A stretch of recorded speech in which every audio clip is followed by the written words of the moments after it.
Arrancamos esta historia con Mei Lin Lee, para los compas Mei Mei, una niña canadiense de ascendencia china de 13 años que vive en la ciudad de Toronto. Y aunque todo parece una historia tranquila, en realidad es el inicio de un cambio que nadie te enseña a manejar. Y es una estudiante brillante, disciplinada, casi perfecta. El tipo de hija que muchos padres quieren, pero que pocas veces se detienen a entender. Tiene a sus amigas, Miriam, Priya y Abby, su refugio emocional en medio de todo el caos. Y juntas comparten una obsesión de la banda Four Town, porque a los 13 años uno no solo está creciendo, también está sintiendo todo por primera vez, pero sin manual. Aquí el problema es que Ming, su madre, no ve ese proceso como algo natural, sino como algo que debe controlarse. Para ella, Mei no puede equivocarse, no puede distraerse, no puede cambiar. Y claro, cuando Mei empieza a sentir atracción por Devon, un chico mayor que trabaja en una tienda, no lo vive como algo normal. Lo vive como una amenaza, porque a veces los padres no temen al mundo, temen perder la versión de su hijo que sí podían controlar. Aquí hay algo más profundo que una madre estricta. Ming no está reaccionando solo como madre,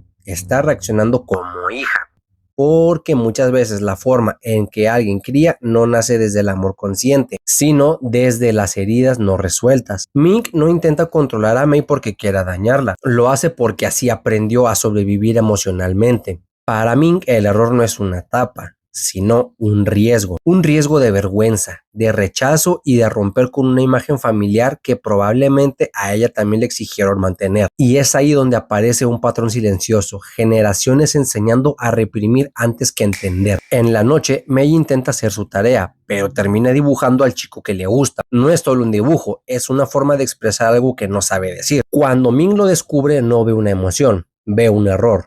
Y reacciona llevándola a la tienda a confrontar a Devon, exponiéndola frente a todos. Ese momento no solo es incómodo, es una herida, porque hay vergüenzas que no se olvidan, solo se guardan. Al día siguiente, después de una pesadilla con los pandas del templo, Mei despierta convertida en un panda rojo gigante. Y aquí la película hace algo muy interesante. No es solo fantasía, es una metáfora bastante clara.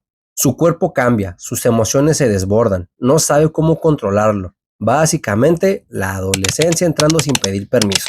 Ese momento donde todo te sobrepasa y encima alguien espera que actúes como si nada pasara.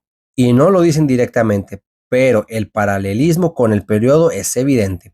Algo nuevo, intenso, incontrolable al inicio y rodeado de silencio o incomodidad. Mei intenta ocultarlo como muchas cosas que nos enseñan a esconder, pero descubre que puede volver a la normalidad cuando se calma. No eliminando lo que siente, sino entendiéndolo. Aunque claro, esto suena muy bonito hasta que la mamá se entera en el peor momento posible. Al ir a la escuela, Mei está estudiando de lo más tranquilo, mientras Tyler comparte los dibujos que Mei hizo ante toda la escuela. Pero logra calmarse ante esta situación, evitando que aparezca el panda. Pero por desgracia, Ming tenía otra idea de lo que le pasa a su hija, y la hace pasar vergüenza exhibiéndola con un paquete de toallas femeninas, haciendo que Mei entre en vergüenza y expulse a su panda. Y ahí no solo se revela el panda, se revela el miedo. Porque lo que vemos en Ming no es preocupación, es ansiedad proyectada. Esa necesidad urgente de intervenir, de evitar que Mei se equivoque, no viene del presente.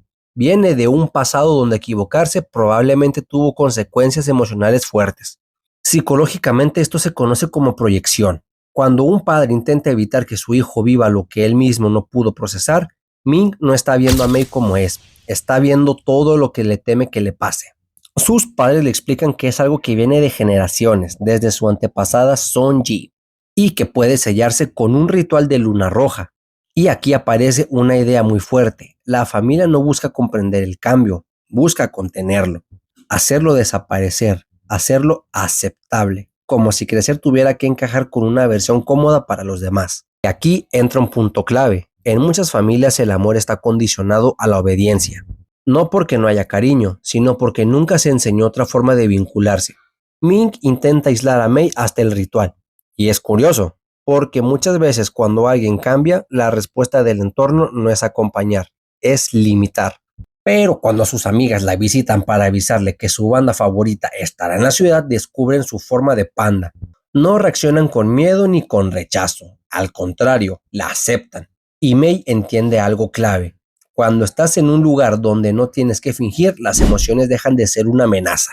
Después de demostrar que puede controlar el panda, Mei intenta pedir permiso para ir al concierto, pero sin tener suerte le niegan ir a ese lugar por el hecho de que las emociones vividas serán muy fuertes.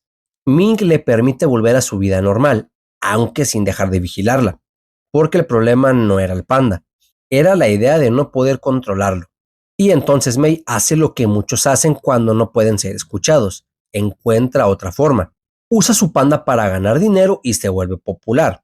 Esto con la finalidad de poder pagar el boleto del concierto de la banda. Empieza a construir una versión de sí misma, que no está filtrada por su madre.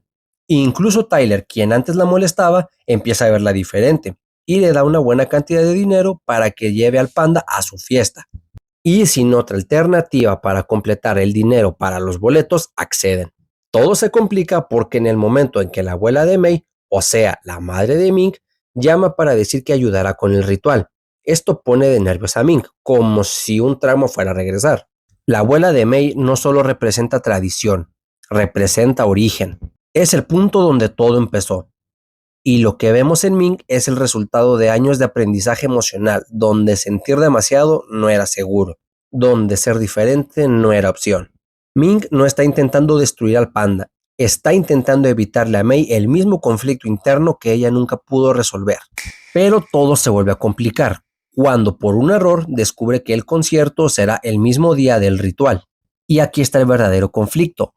No es solo un evento, es elegir entre lo que se quiere ser y lo que le dijeron que debía ser. Y por un muy mal comentario de Tyler, Mei obviamente se enojó y se le echó encima al punto de casi atacarlo. Afortunadamente su madre llegó al rescate, ya que anteriormente había descubierto todo lo que Mei estuvo haciendo con su panda, por el hecho de que la madre de Ming le dijo que tenían que tener mano dura con Mei, ya que están por pasar por un momento muy difícil. Así que llega a la fiesta, se disculpa con los padres. Y lo más doloroso no es el regaño, sino cómo invalida lo que Mei siente, culpando incluso a sus amigas. Mei, sin la seguridad de sostenerse a sí misma, termina traicionándolas, porque a veces, cuando no sabes quién eres, terminas siendo lo que otros esperan, aunque eso te rompa por dentro. 8 días después llega el ritual y todo está listo para corregir a Mei, pero justo en el momento clave ella decide no hacerlo, y ese acto, aunque parezca impulsivo, es profundamente consciente, porque por primera vez no está reaccionando desde el miedo, está eligiendo desde su identidad. Se dirige al concierto en el estadio, se reconcilia con sus amigas y cuando todo parece encaminarse, Ming aparece transformada en un panda colosal, porque al momento de que Mei por fin decidió hacer cosas por su cuenta, desencadenó la transformación de Ming. Y aquí la historia cambia de escala. Ya no es solo Mei contra su madre, es una generación enfrentando lo que nunca resolvió. El panda gigante de Ming no es una casualidad, es una representación de todo lo que guardó durante años. Emociones contenidas, identidad reprimida, miedo disfrazado de control. Y cuando una persona reprime demasiado tiempo quién es, no desaparece, se acumula. Y tarde o temprano sale de la forma menos controlada posible. Ming no perdió el control en ese momento. En realidad nunca lo tuvo, solo lo estaba sosteniendo. La pelea entre ambas no es física, es emocional. Es el choque entre el control y libertad, entre miedo y aceptación. La abuela y las tías intervienen, liberando también sus pandas para completar el ritual. Mei logra detenerla con ayuda de sus amigas y la banda Fort Town, pero lo que realmente hace es confrontar esa herida que su madre nunca sanó. Y en ese plano espiritual, Mei y Ming finalmente se entienden, porque a veces no necesitas que te den la razón, necesitas que te vean. Y ese es el punto donde Ming también cambia, porque por primera vez deja de ver a Mei como alguien que debe corregir y empieza a verla como alguien que también está sintiendo. Pero más importante aún, empieza a verse a sí misma, porque entender a un hijo muchas veces implica hacer algo más difícil, entender la versión de ti que nunca fue escuchada. Al final, todas deciden sellar su panda, menos Mei, y eso no es rebeldía, es integración. Entiende que no necesita eliminar esa parte de sí misma para ser aceptada, porque lo que intentaban esconder no era un problema, era parte de su identidad. Tiempo después su relación con Mick mejora, no es perfecta, pero es más honesta. Mei encuentra un equilibrio entre su familia, sus emociones y su identidad. E incluso Tyler cambia, porque cuando alguien deja de esconderse, también cambia la forma en que los demás lo ven. La historia de Mei no solo habla de crecer, habla de romper ciclos, porque hay familias donde el mayor acto de amor no es obedecer, es atreverse a ser diferente. Y eso solo libera a quien cambia.